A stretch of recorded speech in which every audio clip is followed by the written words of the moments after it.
زندگی استاد سے زیادہ سخت ہوتی ہے، کیونکہ استاد سبق دے کر امتحان لیتا ہے اور زندگی امتحان لے کر سبق دیتی ہے۔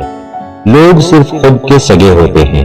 آپ ساری عمر کسی کی خیر خواہ ہو جائیں، بس ذرا سی غلطی یا غلط فہمی یا بدگمانی کی دیر ہے، آپ کی بھلائی آپ کے خلوص سمیت منہ پر مار دی جائے گی۔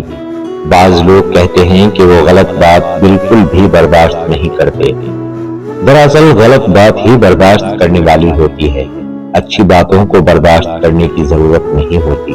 جو لوگ اپنا غصہ اور نفرت ظاہر کر دیتے ہیں ان سے مت گھبرایا کریں، کیونکہ وہ سچے ہوتے ہیں۔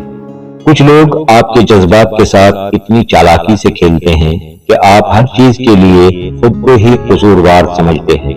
رشتوں کو سنبھالنے کے لیے جھکنا پڑے تو جھک جائیں، لیکن اگر ہر بار آپ ہی کو جھکنا پڑے تو رک جائیں۔ شاخ پر بیٹھا پرندہ شاخ کی کمزوری سے نہیں ڈرتا، کیونکہ اسے اپنے پروں پر اعتماد ہوتا ہے۔ اگر زندگی میں سکون چاہتے ہو تو کبھی کسی سے توقع مت رکھو۔ توقع کا پیالہ ہمیشہ ٹھوکروں کی زد میں رہتا ہے۔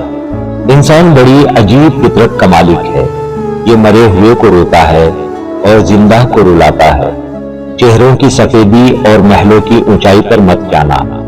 جس گھر میں ماں باپ ہنستے نظر آئیں تو سمجھ جانا کہ وہ گھر امیروں کا ہے۔ محبت کے اگر 100 حصے کیے جائیں تو 99 حصوں کی حقدار ماں ہوتی ہے۔ اخلاق ایک دکان ہے اور زبان اس کا تالا ہے۔ تالا کھلتا ہے تو پتہ چلتا ہے کہ دکان سونے کی ہے یا کوئلے کی۔ ہو سکتا ہے آپ کو لگتا ہو کہ اللہ نے آپ کو بہت ساری ایسی نعمتیں نہیں دی جو دوسروں کے پاس موجود ہیں، لیکن اللہ نے آپ کو بہت سی ایسی آزمائشوں سے بھی نہیں گزارا جس سے دوسرے گزر رہے ہیں۔